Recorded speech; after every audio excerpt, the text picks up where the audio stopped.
Since you're here, I'm going to assume that you want to hear about the original Madness series instead of the Community, since the amount of complaints we received about it was deafeningly clear.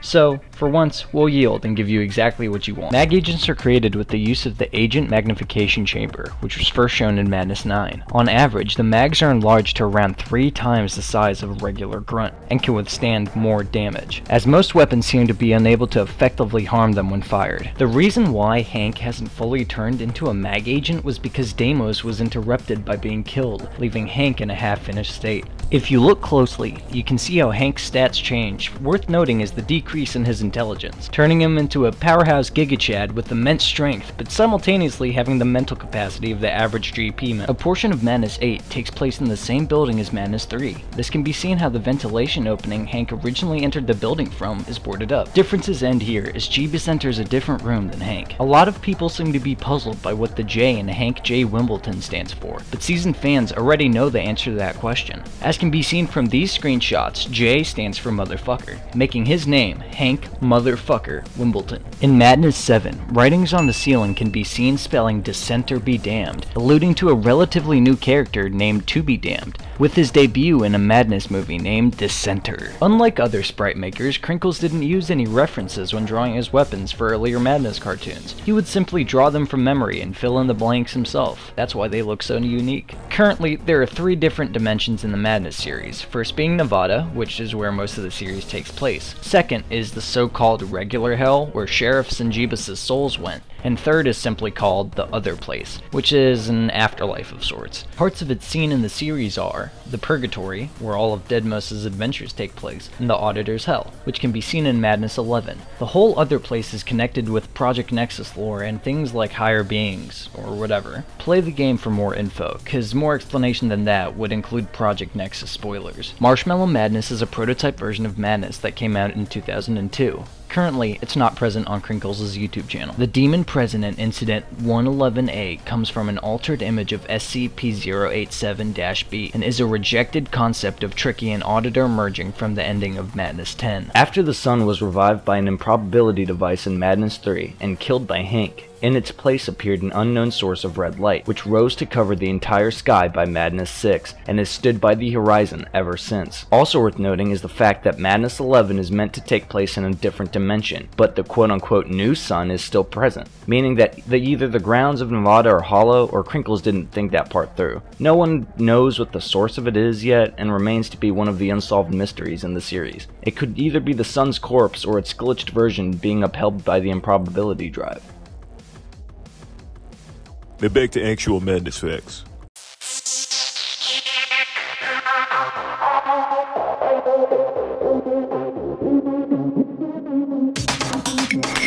I Can or Can't Open the Door 2 is a long-awaited sequel to a debut animation by De La Mortes. Unlike any other animation that simply wasn't finished, this one was passed along a couple of times. First, the project was passed on to Dim, who was supposed to finish it. Then, to P3M, who had disassociated himself with the community before being able to make any major progress on it. Original clips from De La Mortes himself are currently one of the most sought-after materials a Madness fan could ever want. All we have for now, though, is a trailer made back in 2010. Even in those small snippets of animation, you can still see how ahead of his time De La Mortes was. A Madness iceberg couldn't be complete without the mention of the Dadness series. A cult classic parody created by Tasers consists of 20 episodes revolving around a plethora of characters being quote-unquote enlightened as a punchline of every episode. Crinkles himself liked the series enough to host it on his site back in the day.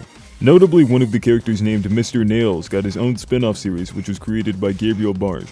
Also worth noting is the character of Heather, which was an inspiration behind the White Hank series. If you remember High 111, you'll know that one of the endpoints of being a Madness animator is becoming Madness itself. But High is not the only widely known about case. Gyula, formerly known as Gyuzo, started his adventure with the Madness combat community in a completely regular way. He would create simple tests and post them to the Green Pepper Discord, where he would spend most of his time. But as the time went on, he would slowly be exposed to the true underbelly of the Madness community. He simply didn't fit in and would either be rejected or ignored wherever he went. Tired in exile, Gyula would meet Kirksey, who would introduce him to Olderchat, a place completely different from anywhere else, and just by chance, a place perfect for him. The young Hungarian man finally found his goal in all of this. Trolling and raiding servers filled him with purpose and ecstasy, but at some point, he would take things too far. He became less and less intelligible as the year of constant raids and scat posting went on. He would overstep his boundaries by making fun of the tragic loss of one of Sibirin's close relatives, a thing that even older Chad saw as unacceptable. He's been permanently banned from the group, exiling him from his last haven. By that point, completely ruined and insane, Gyula would attempt to apologize for his actions, but by that point, it was too late. He vanished from the community and hasn't been active anywhere since. He's also one of the 3 people to have officially been banned from older Chat, the other 2 being Cobbler and Kree. Diss animations are like the diss tracks of madness. It's difficult to pinpoint which one was the first, but the earliest we could find was previously mentioned Wampa 3, which was released back in 2009. Some more notable ones are Youngwit's Turn by the Delawares, otherwise known as Edge Owns, Grunty Grunt, or Stagnant, which in a way popularized the concept of diss animations.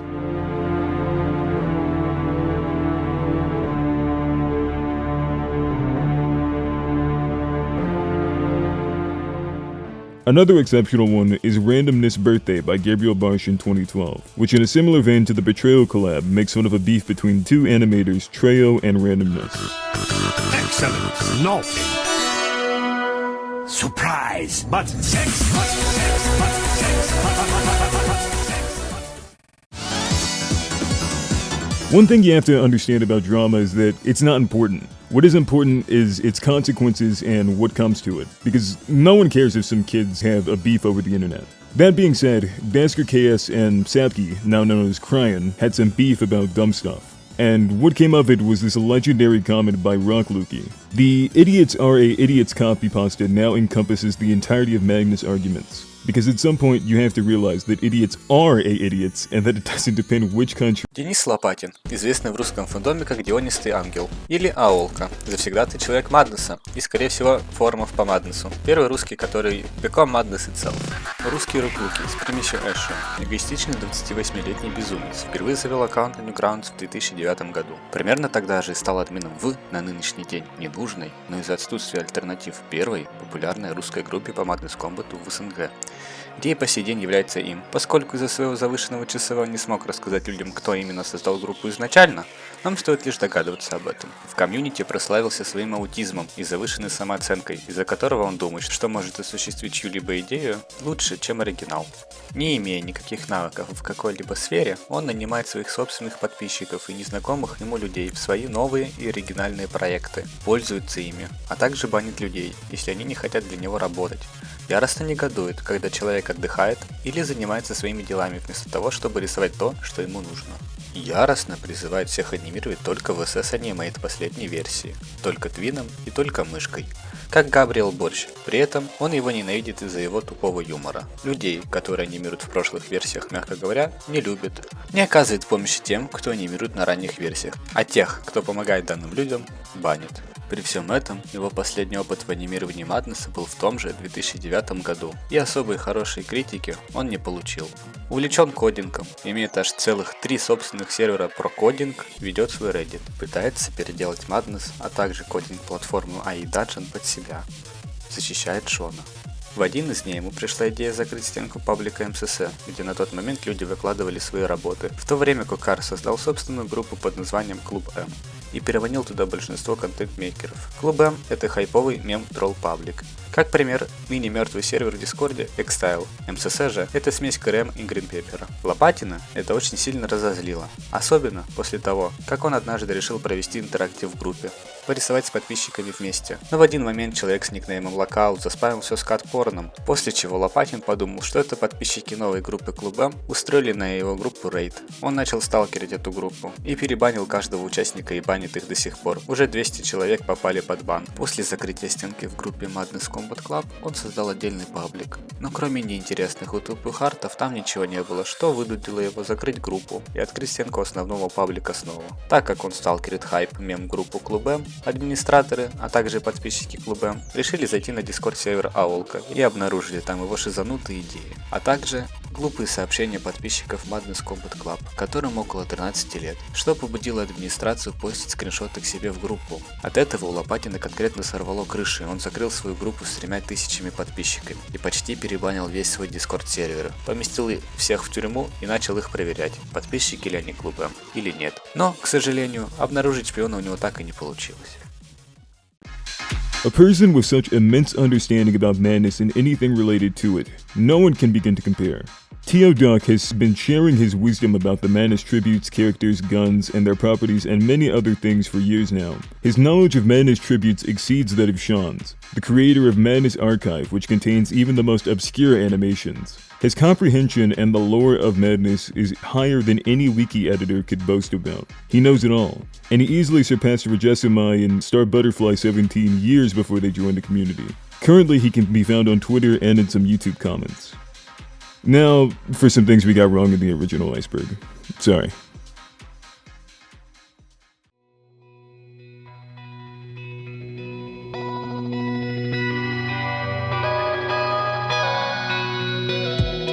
Some additional info about Mandatory Madness.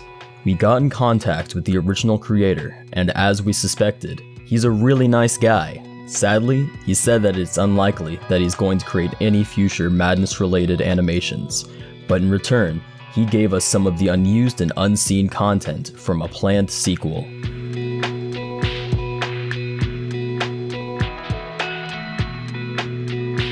This would be followed by claims such as, I sketched Elon in a notebook before the auditor was revealed, etc. Screenshots of these claims could be considered lost media. We actually found it. We felt like including this segment because we were absolutely certain that it happened, and after additional search, we found the claim. So, whenever you want to accuse Kelzad of plagiarism, just remember that he made all of Realm before Crinkles even introduced the Auditor. While we were at it, we were also wrong about all the entries about Kelzad. It turns out he's allegedly a pretty cool guy. Sadly, all the evidence to support this claim have vanished and are now considered to be lost media.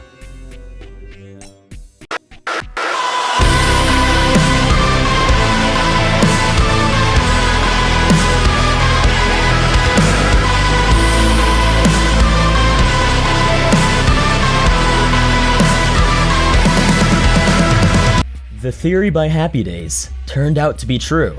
Everything said in the video is correct, except for one fact. Sparrow did not want to delete CRM himself. Quite the opposite, as he was appalled when it had happened. Instead, his account got hijacked by an unknown culprit. While the deletion was underway, Sparrow wasn't aware of the situation, so proving who did it is practically impossible, and whoever did do it got away with it. Here's how the story goes. Somebody who had access to the files would give them to Sethic, a man who would later go on to help Crinkles with his animations. Sethic himself has responded and clarified that by then, the unknown person who had access to the original files was Fleetwire, previously known as Cryono. The files changed hands from him to Sethic, who in turn gave them to Kelzad under the agreement that they wouldn't be shown to the public, which Kelzad broke almost immediately. With the beast inside, there's nowhere we can hide. No matter what we breed, we still are made of greed. This is my kingdom come. This is my kingdom come. When you pull my key, look into my eyes. It's where my demons hide. It's where my demons hide. Zero Rock Lukey Zero has graced us with his presence and responded to our submissions about him. First of all, I'd like to correct an error we've made. Codenamed PNF, or Polish Nevada Forces.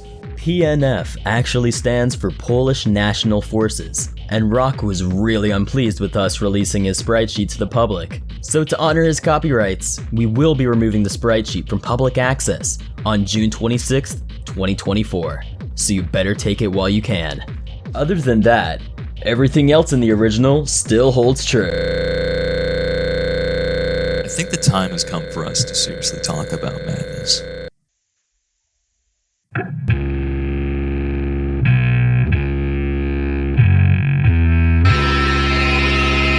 Reception to the original video was huge, mostly due to the Friday Night's fandom. We're still glad you enjoyed the video. Now, to the point.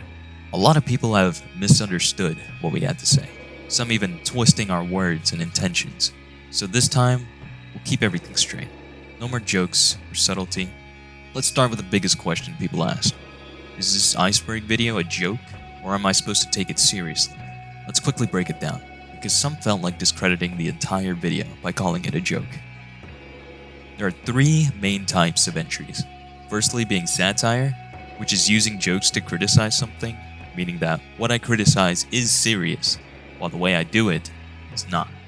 For example, when we say that Kelzad is Yandere Dev, we don't literally mean that they're the same person. You get the point. Secondly, are actual jokes and having fun. Thirdly is the most misunderstood one, which are serious entries, things that actually happened. At first we planned to create a lot of fake entries, but as we progressed in production, we realized how ridiculous the reality of the situation we covered was, compared to what we could come up with. The only outlier here was the Wong Warren entry, which was written by Jaisal, who didn't share the exact same vision as others, so this one doesn't really belong in either of the three. So, is Madness dead? Yes, very much so.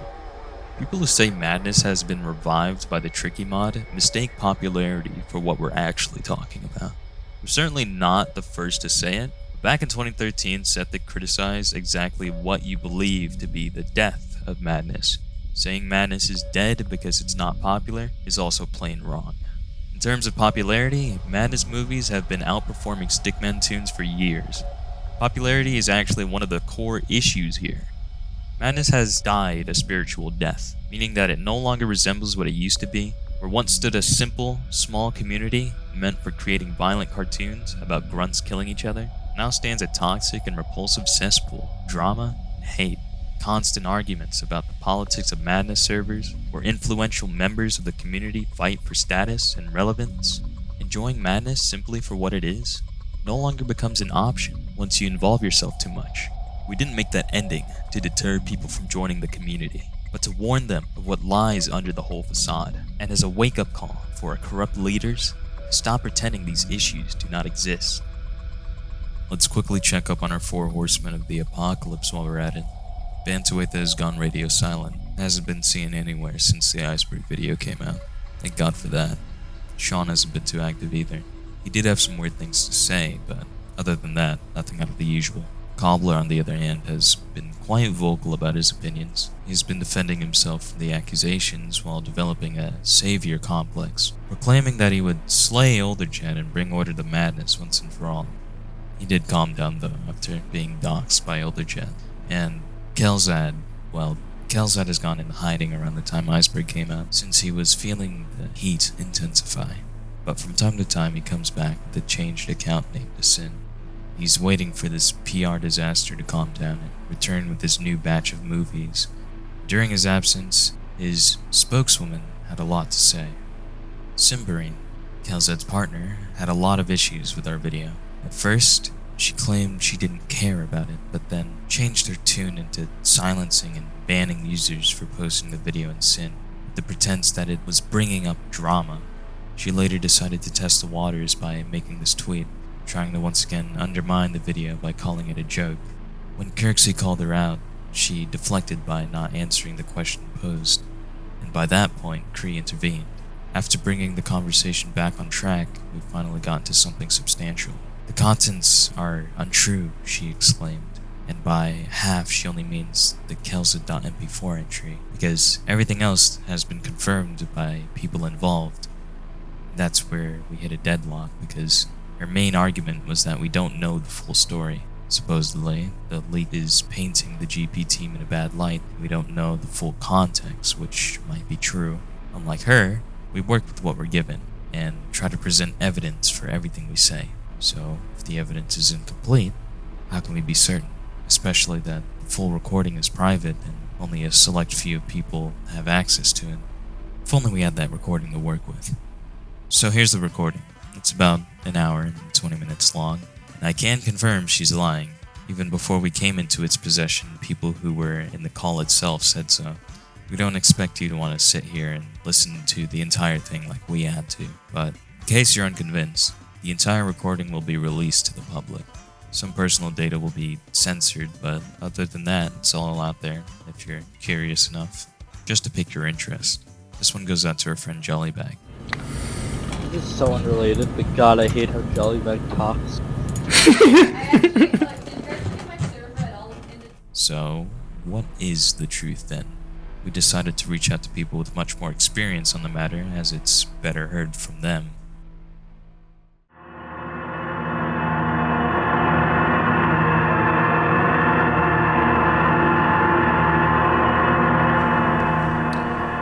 Hello, I'm Zapchon, and the only thing that you really need to know about me for this to make sense is that I'm an ex-staff member on the Green Pepper Discord and the Somewhere in Nevada Discord. I go by Cinnamon Satyr. I've been a member of the Conference Room of Madness and Discord of Madness staff since June 2020, as well as the Madness Project Nexus server. My name is VRBSN, Verbson, or Alex. So in his Twitter response, Kelzed says, we had different ideas regarding a community project, and that community project is the cancelled MPN server that I'm sure you've heard a lot about already. He says that Crinkles was too vague and dismissive of his ideas, and that just isn't even the case. I was there as all of it was happening, as were, a bunch of other people. Kelzad had dropped many hints to the server at large that he was expecting a higher position amongst the moderators. He wanted to be the head administrator on par with the actual members of Team Madness. When this was shut down, he did not take it lightly. At the same time, Team Madness was well aware of the play he was attempting to make. It would be difficult not to be, all things considered. He straight up argued with Crinkles for fucking, I don't know how long it was, but it was multiple times, and I want to say at least 10 minutes each. Yeah, at that point, he was a pretty funny guy, pretty easygoing, but he would still have these moments of just what seemed like over-aggression. It seemed like he just didn't really understand that he was being a dick, and if you kind of called him out on it, he would make you the target, and it always felt kind of odd trying to call him out. I distinctly remember saying one thing in the MPN server during one of his classic, scuffles with Crinkles, and I said, I'm just here to animate the grey dick-shaped people shooting each other, or something along those lines, and then not even a minute passes and it's just ding, he's in my DMs telling me that was a terrible thing to say, and why would I say that? Kelzad actually initiated the server's creation. After receiving the go-ahead from Crinkles and Swain, he rounded up his mods as well as the others of Team Madness together. Why this is interesting is that Kelzad appears to have been lying to the people under him. About what, you may ask? Well, there's a lot he could have been lying about, but this time it was the reason the server existed.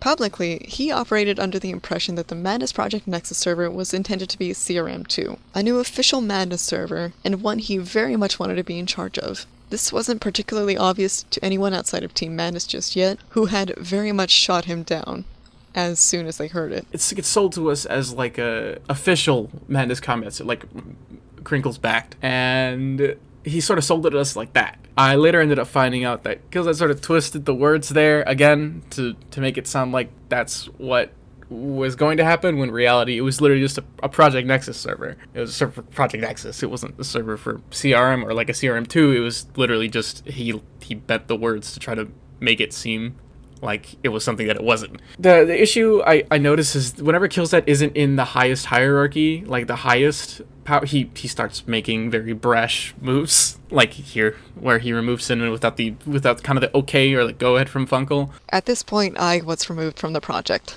However, this was an action that was not weighed in on by anyone at Team Madness, specifically Bob Dude or Uncle Funkle, which served as the deal breaker. Fortunately, I happened to have a contact with a member of Team Madness. As unfortunate as it may sound, the team member was Sean. Regardless of what he had done prior, he was the only line I really had at this point, so I worked with him. And before I continue, I do want to make it abundantly clear that I do not defend Sean on the drama he's kicked up in the past. That's not a topic for this video, but I know plenty of people would take me not clarifying this as a statement of my support for him. I want to point out that later on, it ended up even stating like that him knowing is not a big deal. He's a part of the team. It's not the biggest deal. But they actually said they wanted people to know about the server beforehand, so it wasn't ever a secret. It was just, I guess, I'm still not sure exactly why she was removed, but that was that. Another claim they make is that they left the MPN team because of Sean, but I will say that Sean is definitely not the reason they left the team, especially since Kelzad never even left the team at all. Kelzad was actually kicked off of the team after he overstepped his ground a bunch of times and was generally an uncooperative and argumentative person to work with. Kelzad was thereafter removed from the project as he pantomimed feelings of betrayal and reluctance, and Simbrain stormed out with him. After this incident, he kind of got a lot more vindictive and a lot more angry at the MPN team, and at that time I was just kind of sitting on the record. He knew I had the recording, but I was just sitting on it. A couple months after that, I got coronavirus. I actually got COVID-19, and I had to be locked in my room for a good while. In the meantime, I kind of hung out with this increasingly unstable Killzad and sort of the rest of the people trying to corral him into trying to calm the fuck down, because it felt like he was just getting more and more angry at everyone and more quick to just try to like beam people for existing. Going back to Kelzad's response to the leaked MP4 on Twitter, though, he also says that it doesn't represent him on a daily basis and stuff like that, and that's just complete bullshit. I know up until the point I was kicked from the staff team there, he was just relentlessly fucking shitting on everything Crinkles stood for, like behind his back. Basically all the stuff he was saying is just the stuff he says in the recording but on repeat. It was genuinely like listening to a broken record a lot of the time when I joined those admin VCs. I can notice Killzad get a lot more, I guess, open with his judgment against the community and the people who aren't animate, specifically people who don't animate. If you don't animate, you're like worse than dirt to him. I've noticed that, or you're just not funny. If you're not funny or you don't animate, the entire mod chat, every single time we ever had a mod chat, it was, look at all these Redditors. Reddit bad. It's Dom bad. Ugh, everyone sucks. I animate. I'm cool. It's very petty. Kelzad's desire, I guess, to replace CRM in the community because he didn't see it as a proper representation started to become less of a desire and more of an obsession. That obsession with destroying another Discord server and fixing the community, in his perspective, is what led to him arguing with Crinkles all the time, and arguing with his friends too, because he didn't care who it was. If somebody was disagreeing with his stance on what the community should be, he was going to argue with them about it, and not in the good, like, debate sort of way. I mean in the fuck you, I'm right, you're wrong sort of way. So obviously, because I kept continuously disagreeing with the things he was saying, he was looking for an excuse to get me out of the team for quite a while after that. And after a good few months, he got that excuse. Me and Zapchon actually ended up getting into a little scuffle over, I don't exactly remember what, but it was something very stupid, and it was just a dumb argument, and we ended up making up and everything. But as we were making up, Killzad uses the fact that I'm sick as a sort of like a hammer to destroy Zapchon's waning reputation across the mod team, and he sees this as a reason for him to kicking me from both the Somewhere in Nevada and GP Discord teams entirely, and essentially trying to excommunicate me from the friend group, which I heard through other members on that team that he was trying to do. In the meantime, we had already kind of made up and become close friends again, and in fact, I was actually telling them, like, hey guys, you don't need to get rid of him. He's actually, like, whatever problems we had it wasn't a big deal. It wasn't any reason. But they kept, I guess, speaking for me, and they kept saying, oh, he's trying to bully you for having coronavirus. I don't like that. They end up removing him from the team. On top of that, the vote to get me off the team was actually false. It wasn't a full staff team vote whatsoever. And when I confronted Kelzad about that, he just said that it was only the admins who were voting on it. But even if that was the case, it wouldn't explain why Red Guy never voted on it either. But despite all of that, the real atrocities in my situation with them happened after I was booted rather than before. Right off the bat, Kelzad was comparing me to a known pedophile in his message he was sending me when I was leaving, and claiming that I was never loyal and stuff like that. Even bringing up the situation from 2 years ago where I had shared some gossip from the admin chat. And then immediately after that, Sod was sending me threatening messages and DMs showing that he had recorded an entire conversation that I'd had with him about the situation between me and Alex. And despite the fact that the argument had long since ended with Alex and me and him were on good terms again, Sod felt it necessary to go door to door with all of my friends, trying to make them hate me or something like that. And dealing with that was probably one of the most stressful experiences that I've ever had online. Sparrow's interview came a few days later. He was aware of the points leveled against him by Kelzad because I had asked him about them. He took me by the hand and walked me through the old mod chat, pointing out hypocrisies and aggression present from Kelzad and Simbrine when they modded for CRM. One previous mod was able to collect 19 pages of messages denoting Simbrine's shitty behavior to her alone. He detailed the what, the why, and the when over the course of 3.5 hours. Sparrow, someone who was supposed to be a manipulative, conniving, spiteful rat, was the most honest and open anyone had been in the entire situation.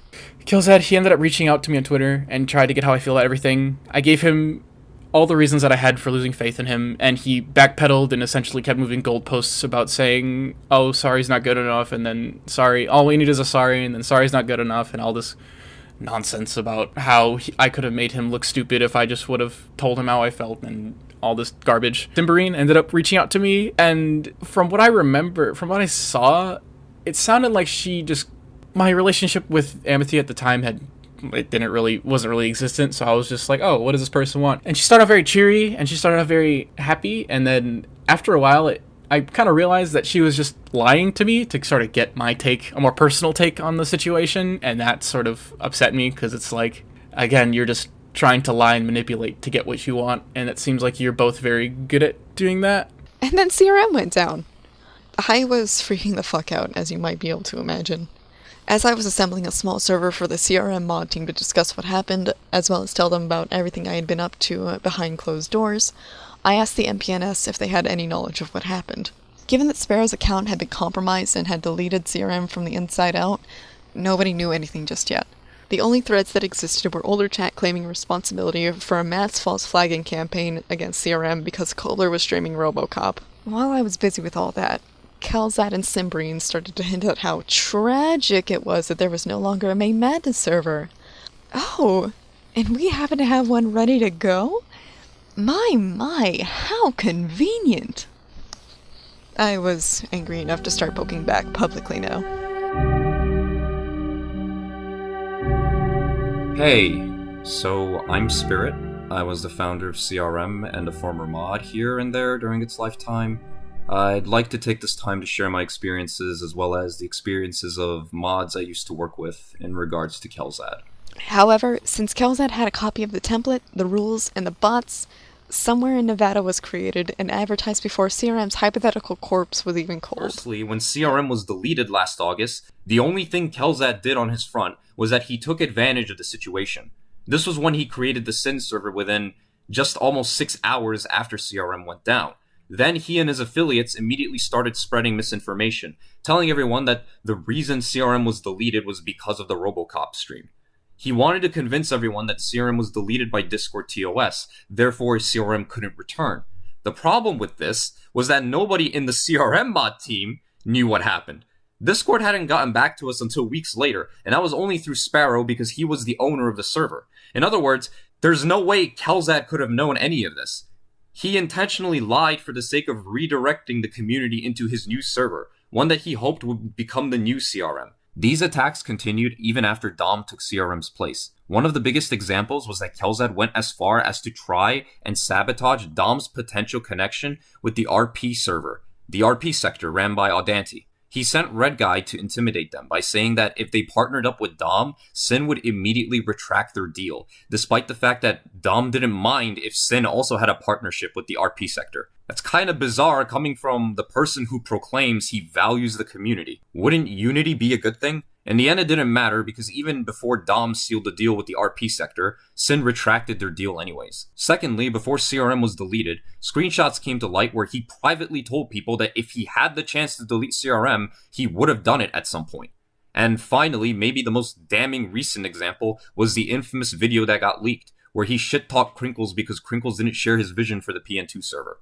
GP did nothing to stop a toxic anti-CRM environment on their grounds, where their channels on their server posted, quote-unquote memes about how CRM was a bad place to be in. And that's the thing, you'll notice a trend where every time Kelzad has a problem with an individual or group, he and his group typically meme the people they have a problem with. Prime example of this was with the drama between GP and Madcheck, where GP was openly sharing memes mocking Janner and his group. And while the drama between both groups has been resolved since then, it was still probably one of the biggest incidents leading to community divisiveness, and a big example on how Kelzat's priorities weren't on the community as a whole, as he likes to say.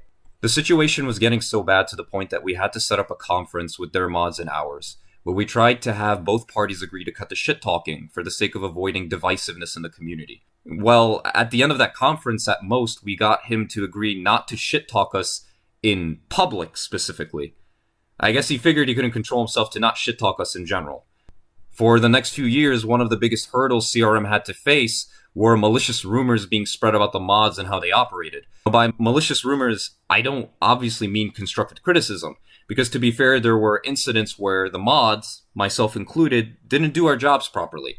The reason I mention this is because Kelzat himself did nothing on his behalf to stop people from spreading this groupthink mindset of harassing each other. And obviously, I don't just mean this with CRM.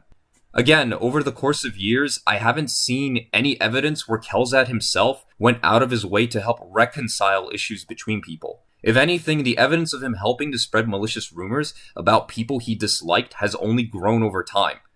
That was 2018. You might be asking, well, wait a minute, Spirit. That was 3 years ago. Isn't that information outdated? That's a very fair point. So the question is, has Kelzat positively changed since then? Based on what's been coming out about the things he said, not just about CRM, but also about other people he had disagreements with, the answer is no. Nothing had changed, which was made even more obvious when his response letter to the community was not him taking responsibility for what he said, but rather trying to blow it off and going as far as saying, "We are quite annoyed that I even have to come out with this message at all, and I would rather have ignored it." Like, Jesus, dude, of course you had to say something about it. You straight up called the original creator of Madness a pussy, and then said 2 of his trusted friends are mouthpieces. In the end, all of this was about someone with an ego so bloated that he cannot accept that anything he does is possibly wrong. Kelzat pins his flaws, such as being manipulative, onto other people, and tries to appear as some sort of savior from the people he projects onto.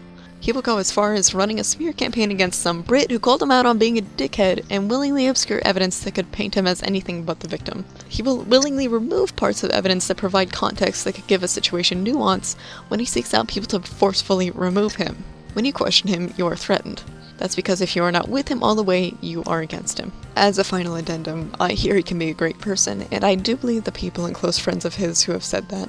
When BSN used to tell me about how he really was kinda just a funny Danish man with a bit of pride, it hurt a little bit. Besides Kelzat and Sod, I don't think that anybody on that team really sets out with malicious intent in mind. They're good people who are just caught up in a bad situation as far as I'm concerned. I do certainly wish that they wouldn't do some of the things they do, and I also wish that they would think for themselves a bit more rather than just echoing what Kelzat says most of the time. And while this is probably going to sound absolutely pretentious, I don't think hope is really lost for Kelzat either, as bizarre as that might sound. I think all he has to do is just own up to his problems, but actually, I don't mean denying them or doing any of that vague "I may have done something wrong in the past" type bullshit. I mean man the fuck up and actually own up to your problems for once. You know, just have a bit more humility, and while I personally would never want to talk to Kelzat again even if he did that, it'd be hard for me to hold any contempt for him, at least if he's actually telling the truth when he does it. At the end of the day, all I want is for the community to just go back to not caring about who's right and who's wrong and just making cool animations, right? Because that's what it's supposed to be about. It's not meant to be any of this like playground turf war on the fucking internet over servers and whatever. I don't want Kelzat. I don't want the worst for the guy. Of course, when I first met him, he was a pretty funny guy. It's just he started slowly letting the community sort of take hold of him. And, you know, if he were to come out, I guess apologize, I wouldn't say no. You know, I'd love to be friends with the guy because he's also friends with a lot of the people that I like in. But I want to make some things clear, especially to Kelzat if he's listening to this. Nobody reasonable in this community is saying that you are a bad person. Frankly, the idea of labeling people as good or bad is toxic in of itself. People aren't black and white. And I myself will be a hypocrite if I acted like I never shit-talked or did anything horrible to anyone. But you, Kelzat, are making yourself out to be the bad guy when you keep scheming and talking behind people's backs like this, with no empathy to how they feel. You keep excusing yourself from self-reflecting and asking why you say or do the things that you do. For almost 5 years, I've done my best to try and find a silver lining with you. But after everything that's happened, the only logical conclusion I can reach is that right now, you're a narcissist, obsessed with the Madness community's drama for whatever personal reasons. Zapchon, Cinnamon, and BSN are only a few names of the many people you've rejected because they tried to be honest and thought you would respect their values. Many of them were badly hurt by what you've done, and the proof is in how they've spoken out against you. That's not disloyalty. That's called integrity. The ability to declare right from wrong, even if it risks losing the respect of the people you love. And those people you've labeled and ostracized, yeah, they're not perfect. But it was never about perfection in the first place. So, what did Sin have to say about all of this? In the span of 2 months, they did nothing but lie and manipulate their followers. This one isn't even worth covering, because it's just Red Guy thinking really highly of the group he belongs in. So highly, in fact, he thinks the whole community revolves around him and his friends. I'm sorry to say, Red, but you're dead wrong. Cymberine, on the other hand, why did you feel the need to lie even more? Trying to damage control a project you're a part of is understandable. This is something different. What she tries to do here is mix in singular incidents that happened years ago with us, that she has nothing to substantiate it with, because what she's referring to is the previously mentioned Gila incident, where one of Gila's group members would harass her. It isn't even an exaggeration. It's slander, and we're hoping you wouldn't ever stoop that low. And to everyone else, there are multiple ways Sin may respond to this video, the most likely one being denial and censorship, in the form of silencing anybody who might try to share the video in Sin. They may also make the claim that the accusations lack context and such, despite all the evidence being public and free for everybody's viewing. Just as Cymberine asked us to, we asked about context, to which both Cymberine and Sod lied to us, both in public and in private. Ironically, asking the Sin staff directly is the least effective way of getting the truth. Another way they might respond is by doing what Spirit mentioned earlier, memeing the situation, even though I'd like to make it as clear as possible that we're serious about what we're talking about here. Mentioning all the good things they've done for the community is also a given. Or, alternatively, comparing themselves to others and saying they're not as bad as whoever they choose as their scapegoat. If Kelzev would like to prove us wrong, he could easily not do any of the things and instead own up to everything he has been accused of. Just to be perfectly clear, our goal is not to expose Kelzad for the things he has done in the past, but to show that he hasn't changed and will not change until everyone knows him for who he truly is. But even then, we're not certain any change will occur. Only time will tell. The sooner we move on from Green Pepper, the sooner our community will begin to recover. In the last video, we left on quite a sour note, not suggesting any possible solutions to the problems we're facing, and that was the point. All we've seen is fear and denial of our video, because most people believe we should move on past bad things that have happened and simply forget about them. But we greatly disagree, because if nothing changes, these issues will arise again and again, so being aware of them is very important. The original Iceberg video was made to spread awareness, so now that everyone is aware of the issues, we can start moving towards a better future. Here's how it could be done. In our opinion, as longtime community members, the first thing we'd like to address is the idea that gatekeeping is bad. Out of context, it might seem reasonable to think that way, but every fandom needs a small amount of gatekeeping, because otherwise it will quickly dissolve into an incoherent mush of whatever's currently popular mixed in with the remnants of the original material. Quote-unquote real Madness fans are really oversensitive towards originality and a lack of creativity, because they've seen Madness done so many times that a lack of original output is simply triggering to them. Gatekeepers keep the core ideals of a community in check, so it keeps its original appeal and makes it special and worthwhile to people invested into it. But we're way past that point already, since Madness is dead. So let's discuss the two possible paths we can go towards. The first option is to embrace the newfound popularity of Madness and drive it to its logical conclusion, removing everything that made Madness what it is and desecrating the history behind it. We can make it as appealing and inclusive as possible, and in the process, make it just like every other fandom. Reliance on pop culture memes and media is the driving force behind this path, a fan base that is doomed to be lost to time eventually, like many before it. To put it simply, a neo-Madness. a place where all this new shipping happens, all the furry trickies and gay Damoses come from here. And I'm not saying it's inherently a bad thing. It definitely has its appeal and people willing to partake in it, but making that distinction is very important. The second path is keeping with tradition. This is what I'd like to call post-madness, which is defined by complete self-reliance and disconnection from the original Madness series. This means people no longer just copy what Crinkles made, but instead use the Madness style to create their own new stories, characters, and worlds, etc. I know it might seem trivial, but us not making that one distinction is one of the reasons why we're in this whole mess. A great example of a post-Madness animation would be Feelings, Curiosity, which you should watch right now. I'm serious. It's an extraordinary movie. So these are your main choices. The second big step is to burn down all big Madness servers, transfer into one centralized and official Madness Discord. The Project Nexus server, of course.